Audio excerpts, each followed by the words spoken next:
Hello everyone. आज की हमारी इस वीडियो में हम देखेंगे CSIR UGC नेट के सेक्शन ए के बारे में, जिसमें 20 क्वेश्चंस आते हैं और इसमें मैं डिस्कस करूंगी फर्स्ट टू 10th क्वेश्चन। ये सेक्शन एक ऐसा सेक्शन है जो आपको मार्क्स गेन भी करवा सकता है और नेगेटिव मार्क भी दिलवा सकता है। यही एक ऐसा सेक्शन है जिसमें अगर आप कुछ भी पढ़ कर नहीं गए तब भी कुछ ना कुछ आप आंसर कर सकते हैं। तो इसमें पहला क्वेश्चन जो हम देखते हैं कि आपके पास एक इक्वेशन दी हुई है a square plus b square is equal to 4 times a plus 3b minus 10। अब इस इक्वेशन को सॉल्व करना है और a और b के बीच में रिलेशन पता करना है। तो अगर हम इस इक्वेशन को देखें तो इसमें बहुत ही सिंपल आइडेंटिटी लगी है, लेकिन पहले हम इसको सिंप्लीफाई कर लेते हैं। हम सबसे पहले ब्रैकेट ओपन करेंगे। अब हम सारे a वाले टर्म और b वाले टर्म साथ साथ कर देंगे, यानी कि a square minus 4a plus b square minus 12b plus 40 is equal to 0। अगर हम इस सेक्शन को देखें तो ये थोड़ा थोड़ा ऐसा नहीं लग रहा कि a square plus b square plus 2ab minus 2ab is equal to a plus b का होल स्क्वायर होता है, a माइनस बी का होल स्क्वायर होता है। तो हमारे पास a स्क्वायर है, a वाली टर्म भी है, लेकिन b स्क्वायर नहीं है। हमें यहाँ पर पता है कि 2ab किसके इक्वल है, 4a के। तो इसमें से a कट गया और 2 2 ज़ार 4, तो b किसके इक्वल है 2, यानी कि यहाँ पर जो b की वैल्यू है वो 2 होनी चाहिए। पूरे सेक्शन में नहीं, मैं सिर्फ फॉर्मूले की बात कर रही हूँ। तो अगर हम यहाँ पर 2 का स्क्वायर कर दें तो ये पूरी टर्म क्या बन जाएगी, a माइनस 2 का होल स्क्वायर आइडेंटिटी के अकॉर्डिंग। उसी तरीके से अगर हम इस पोर्शन को देखें,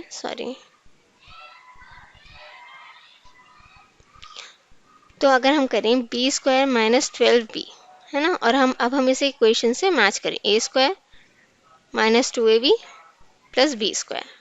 हमारे पास b स्क्वायर है, b वाली टर्म है, a स्क्वायर नहीं है। अब हमें पता है कि 2ab किसकी इक्वल है, 12b के। तो हम यहाँ से a की वैल्यू निकाल लेंगे, a की वैल्यू आ रही है 6। तो अगर हम क्या करें, यहाँ पर एक 6 का स्क्वायर ले लें तो ये पूरी टर्म क्या बन जाएगी, b माइनस 6 का होल स्क्वायर।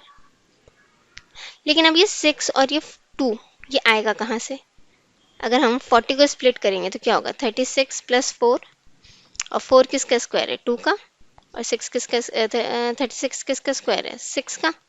तो यानी कि अब हमारे पास 40 नहीं रहा, हमने 40 को स्प्लिट करके ये टर्म्स बना लिए। तो ये जाता है हमारा a माइनस 2 का whole square is equal to, दूसरी साइड पर हमारा क्या चला जाएगा, b माइनस 6 का होल स्क्वायर। स्क्वायर से स्क्वायर कैंसिल हो गया,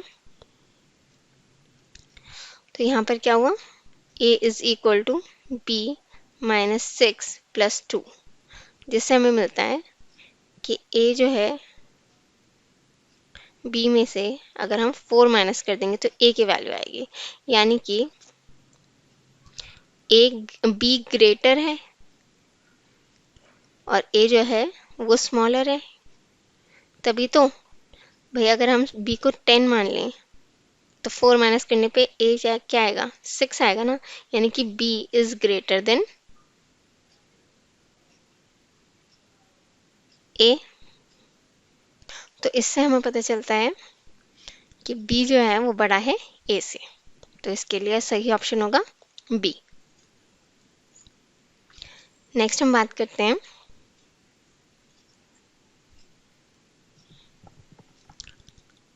नेक्स्ट क्वेश्चन की। ये बहुत ही सिंपल क्वेश्चन है, सिर्फ इसकी लैंग्वेज कॉम्प्लिकेटेड है। If the day after tomorrow is not Friday, तो आज का दिन क्या है, टुडे, कल क्या होगा, टुमारो। तो कह रहे हैं if the day after tomorrow, यानी कि टुमारो के बाद क्या दिन है, नेक्स्ट डे। अब ये वाला दिन क्या है, नॉट फ्राइडे, ये दिन फ्राइडे नहीं है। Then which of the following day, अब इनमें से कौन सा दिन can not be the day before before yesterday, मतलब पिछले दिन से जो पिछला वाला दिन है और उसका पिछला वाला दिन है, बिफोर 2 टाइम्स आया है, can not be the day before the day yesterday. Yesterday से पहले वाला दिन कौन सा नहीं हो सकता। तो अगर हम इसे मान लें कि ये फ्राइडे है, तो ये वाला कौन सा होगा, थर्सडे। ये कौन सा होगा, Wednesday. This one will be Tuesday, Monday और संडे। लेकिन क्योंकि ये फ्राइडे नहीं है तो ये संडे नहीं हो सकता, तो करेक्ट आंसर क्या होगा, संडे।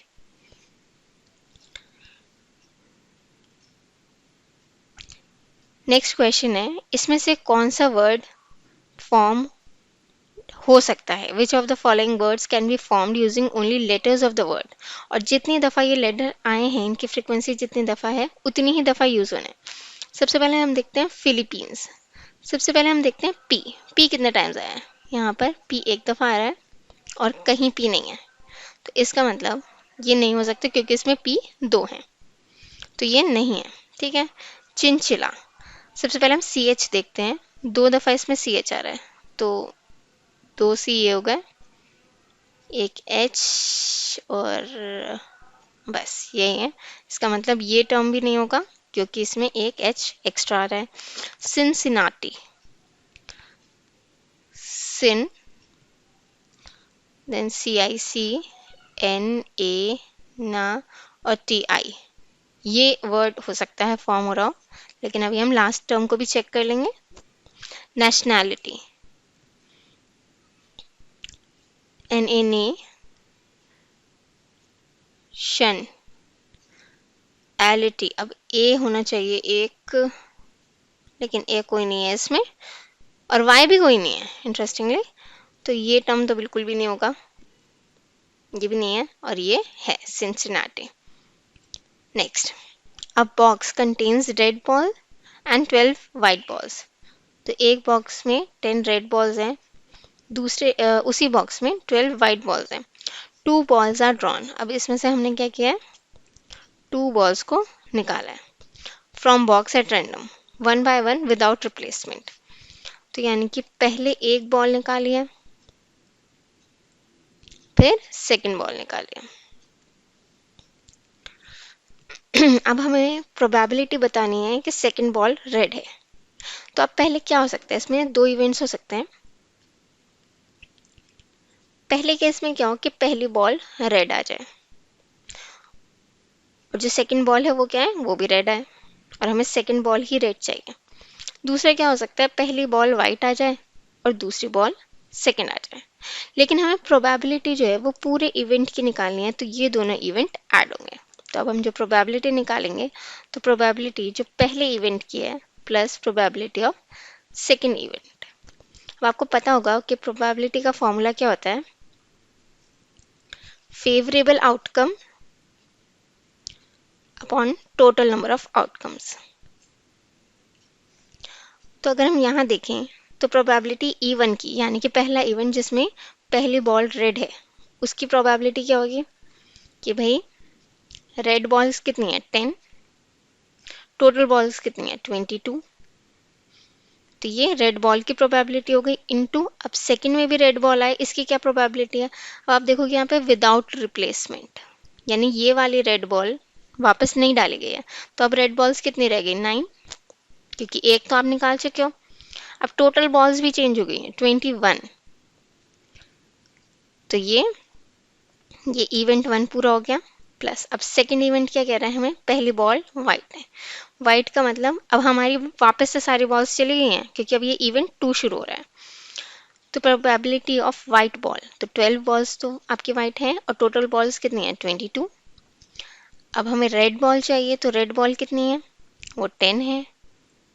टोटल बॉल्स कितनी है, भाई एक आप निकाल चुके हो वाइट बॉल, तो कितनी बचेंगी 21। अब हम इसकी कैलकुलेशन करेंगे, तो नीचे तो सेम रहेगा 22 इंटू 21, तो again 90 plus 120 is equal to 210। आप देख रहे होंगे कैलकुलेशन भी कोई इतनी डिफिकल्ट नहीं है, लेकिन अगर आपको प्रोबेबिलिटी का कॉन्सेप्ट पता है आप तभी क्वेश्चन कर सकते हैं। तो अगर हम यहाँ 21 से 21 काट दें तो यहाँ पे 10 बचा, 10/22। इसका फ्रैक्शन देखेंगे तो 5/11, और हमारे आंसर में 5/11 है। तो ये इसका आंसर है। नेक्स्ट हम देखते हैं, bottles are to be packed in boxes. इसमें आपको थोड़ी कंफ्यूजन हो सकती है कि बॉटल को हमने पैक किया है बहुत सारे बॉक्सेस में।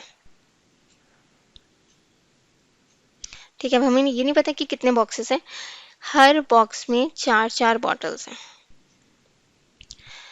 इन a box, then 3 boxes are left unused. अब यहाँ पर 3 बॉक्सेस हैं वो खाली रह गए, मतलब सारी बॉटल्स जो थी वो इन्हीं में आ गई। लेकिन अगर इनकी जगह हमने 3-3 बॉटल रखी, then 3 bottles are left unpacked.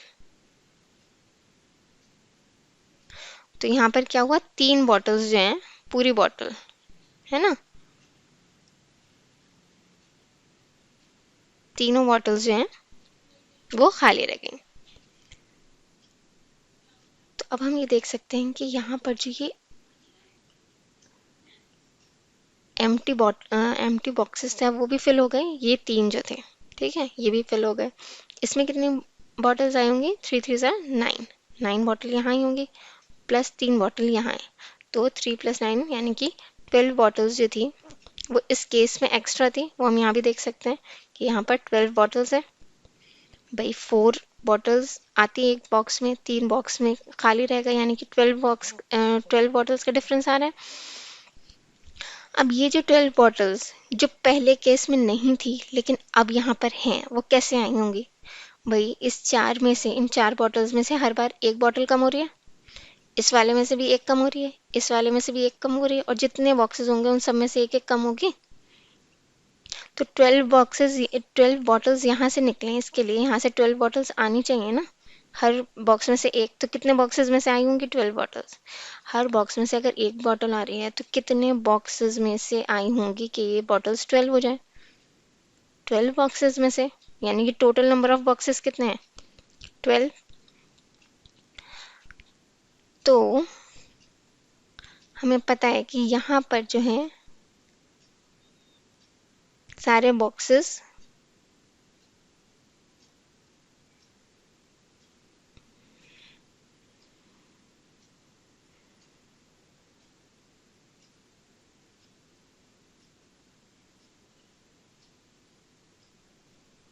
हमें पता है यहाँ पर कितने बॉक्सेस हैं, टोटल 12 बॉक्सेस। हर बॉक्स में कितनी बॉटल है, 4। तो आंसर क्या हो गया, 48 बॉटल्स। ठीक है, ये हम तब की बात कर रहे हैं जब, सॉरी, ये एम्प्टी बॉक्सेस इंक्लूडेड नहीं है। ठीक है, तो यहाँ पे कितनी बॉटल्स हो गई, 48 जो फिल्ड है। ठीक है, ये बॉटल्स क्योंकि हमने यहाँ 3 वाले पोर्शन में हटा दी थी, ये 3 बॉटल्स जो हैं, ये वाली 3 बॉक्सेस जो हैं ये बाद में एडअप हुए हैं। पहले वाले केस में ये 3 बॉक्सेस नहीं थे, तो यहाँ पर ये जो हैं ये ही 12 बॉक्सेस हैं और इनसे निकल कर आई हैं। तो 12 बॉक्सेस को हम मल्टीप्लाई कर देते हैं 4 से, तो 48 हमारा आंसर आ जाता है। आई होप मेरी बात समझ आई होगी। ये थोड़ा कॉम्प्लिकेटेड सा क्वेश्चन है, इसे मैं एक बार और समझा देती हूँ कि यहाँ पर कुछ बॉक्सेस हैं, हमें नहीं पता कितने हैं। हर बॉक्स में 4-4 बॉटल्स हैं। यहाँ पर 3 बॉक्सेस ऐसे रह गए जो एम्प्टी है। इन 3 बॉक्सेस में कितनी बॉटल्स आती, 12 बॉटल्स आती, लेकिन अभी वो आई नहीं है। ठीक है, फिर हमने कहा कि भाई हम इन बॉक्सेस में कितने डाल रहे हैं, 3। ठीक है, फिर कुछ बॉक्सेस में भरे और ये वाले जो 3 बॉक्सेस थे ये भी फिल हो गए। ठीक है, इनमें कितनी बॉटल्स आई होंगी, 9, प्लस 3 बॉटल्स खाली रह गई, तो यानी कि यहाँ पर ये 12 बॉटल्स आई। अब हम कह रहे हैं हर बॉक्स में से एक बॉटल आई होगी, तभी ये बॉटल्स 12 बनी होंगी यहाँ पर। तो इसका मतलब यहाँ पर कितने बॉक्सेस होंगे, 12, और ये 12 के 12 बॉक्स जो हैं भरे हुए हैं। तो हर बॉटल में हर बॉक्स में कितनी बॉटल है, 4। तो ये आया 48, 12 4s are 48। अब नेक्स्ट की बात करते हैं। 3 कंटेनर्स नेमली अ सिलेंडर एक सिलेंडर है, एक स्क्वायर प्रिज्म है। स्क्वायर प्रिज्म का मतलब क्यूब हो गया है, ठीक है। स्क्वायर आपको कंफ्यूजन के लिए दिया हुआ है, एक ट्रायंगुलर प्रिज्म। अब वो ये कह रहे हैं कि कौन सी कंडीशन ऐसी है जिससे हम पता चल पाए that they have identical volume. अब हमें वॉल्यूम कैलकुलेट करने के लिए क्या पता होना चाहिए? सबसे पहले area into height. Basic formula यही होता है वॉल्यूम का। आप कितना भी 1/3πr² करो, लेकिन वो बेसिकली निकलता कहाँ से? Area into height. तो अगर हम देखें their base areas and heights are identical, ये तो हो नहीं सकता। बेस एरियाज कैसे आइडेंटिकल हो जाएंगे? यहाँ पर सर्कल है, यहाँ स्क्वायर है, इनकी हाइट में कोई डिफरेंस ही नहीं होगा। Their base areas are identical, कि बेस एरिया आइडेंटिकल नहीं, देयर हाइट्स आर आइडेंटिकल नहीं। जब ये ही वाली कंडीशन नहीं है तो ये वाली कैसे हो सकती है? ये वाली भी नहीं हो सकती। Their base areas and heights are different.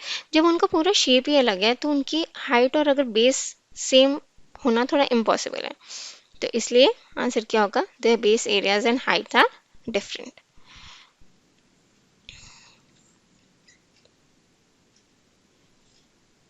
Next हम बात करते हैं, an apple is cut vertically through its centre. एक एप्पल है, ठीक है, यहाँ इसका सेंटर है। इसको हमने चार डायरेक्शंस में काटा, 4 टाइम्स काटा, सॉरी, और ऐसे काटा कि हर एंगल पे जो है 45 डिग्री बने। तो अगर मैं कहती हूँ पहला ये ऐसे काटा है ना, अब ये 180 डिग्री बना रहा है। 180 डिग्री को हम किस तरह से काटेंगे कि ये 45 है, तो एक दफ़ा ऐसे, एक दफ़ा ऐसे, एक दफ़ा ऐसे, तो ये पूरा पूरा कटेगा, आधा आधा थोड़ी ना काट देंगे सेब को, ठीक है। तो ये 45 डिग्री है, ये 45 है, ये 45 और ये वाला 45। तो इससे हमें क्या पता चला? अब देखिए कट्स कितने हो गए, 1 2 3 और 4, क्योंकि ये वाला तो कट ऑलरेडी हो चुका है, ये कट भी हो गया है इसके साथ। तो इन 4 कट से क्या हुआ? कितने पीसेस बने? 1 2 3 4 5 6 7 8। तो कितने पीसेस बनेंगे? 8। नेक्स्ट, एक टार है, इसके लिए आपको ट्रिग्नोमेट्री आनी चाहिए। आपके लिए 10th का अगर आपको बेसिक पता है तो आप ये क्वेश्चंस कर लोगे, दे आर नॉट डिफिकल्ट। एक टार है जो 50 मीटर का है। जब सन का ऑल्टीट्यूड पड़ता है तो ये 45 डिग्री एंगल बनाता है, ठीक है। The shadow of the tower is x metre. Tower की शेडो x मीटर है, oh sorry, x metre shorter as compare to the case when the altitude is 30 degree. अब कह रहे हैं कि 30 डिग्री का ऑल्टीट्यूड जब बनता है तब जो इसकी शेडो होती है, मतलब ये वाला पार्ट, यानी कि यहाँ से सन पड़ रहा है तो शेडो इधर बनेगी। तो जब होती है तो ये x मीटर लॉन्ग हो जाता है, ठीक है। ये पूरा x नहीं है, ये कुछ y है इसकी शेडो, और इस टाइम पर ये x है, ठीक है। अब अगर आपको ट्रिग्नोमेट्री पता है तो भैया आप बता सकते हो कि tan थीटा क्या होता है? परपेंडिकुलर अपॉन बेस, ठीक है। किस ये 45 डिग्री है, इसके सामने वाला एंगल क्या होगा? परपेंडिकुलर। जब भी किसी एंगल के सामने वाला एंगल जो होता है ना, उसे परपेंडिकुलर कहते हैं, ठीक है। अब हमें पता है tan 45 degree is equal to perpendicular upon base है। भाई tan 45 डिग्री की वैल्यू याद कर लीजिए, 1 होती है। तो परपेंडिकुलर अपॉन बेस, इससे हमें क्या पता चलता है? परपेंडिकुलर एंड बेस जो है वो इक्वल है, यानी कि ये क्या है?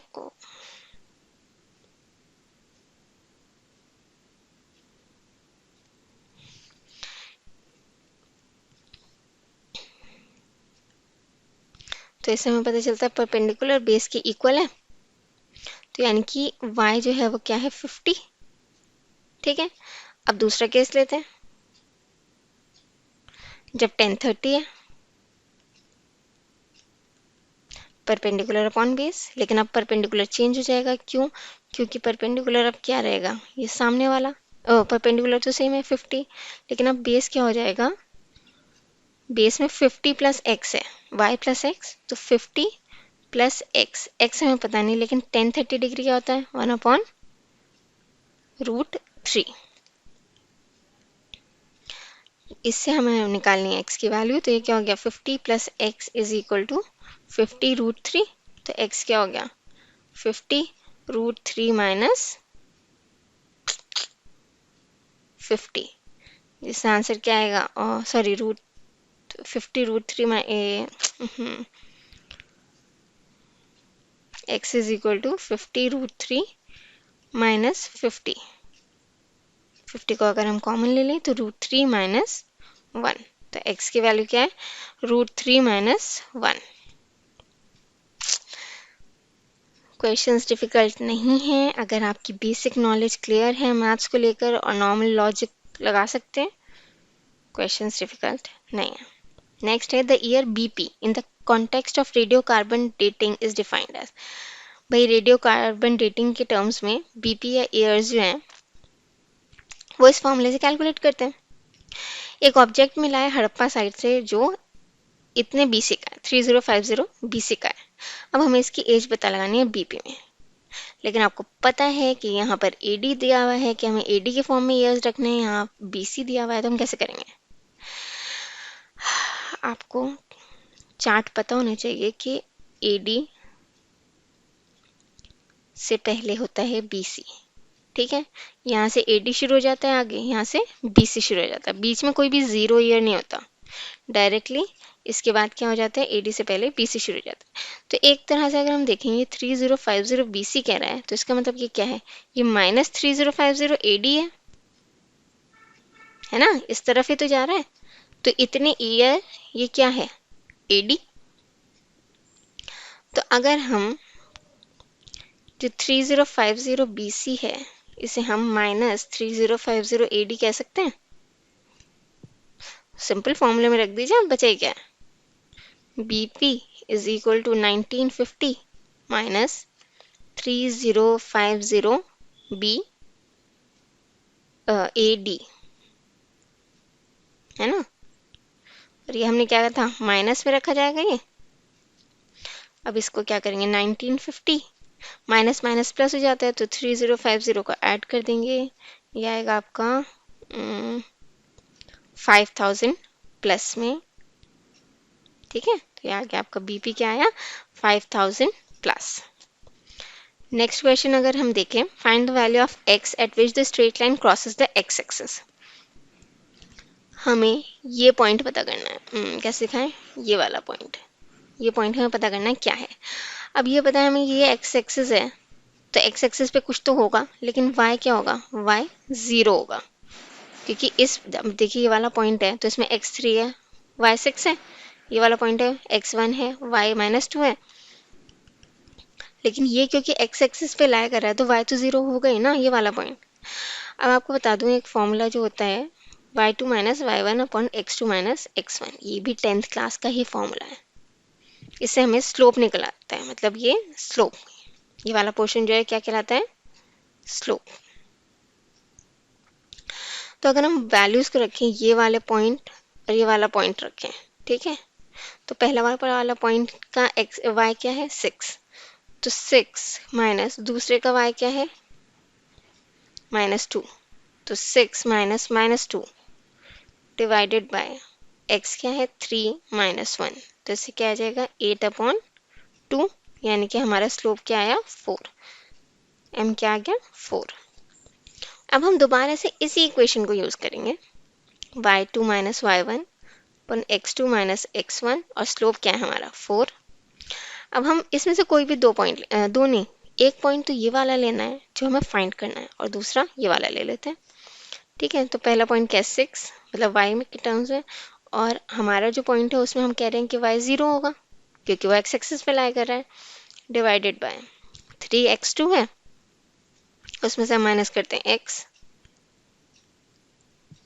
तो ये क्या हो गया? x तो अभी हमारे पास है नहीं, तो x की हमें वैल्यू निकालनी है, तो हम इसे मल्टीप्लाई कर देंगे, 4 3 से 12 माइनस 4x, ये आ गया आपका 6, जिससे हमें क्या मिलेगा? 6 minus 12 is equal to minus 4x, तो ये क्या? -6 is equal to minus 4x, जिससे हमारे पास x की वैल्यू क्या हो गई? 3/2 विच इज इक्वल टू 1.5, और हमारे पास ये आंसर यहाँ है बी पोर्शन में। तो ये क्या हो गया, 1.5 इज द आंसर। तो यहीं पर हमारे 10 क्वेश्चंस फिनिश होते हैं। अगर आपको वीडियो अच्छी लगी हो तो प्लीज़ लाइक कीजिए, और अगर आपको आगे के क्वेश्चंस भी चाहिए तो प्लीज़ कमेंट करें। Thank you.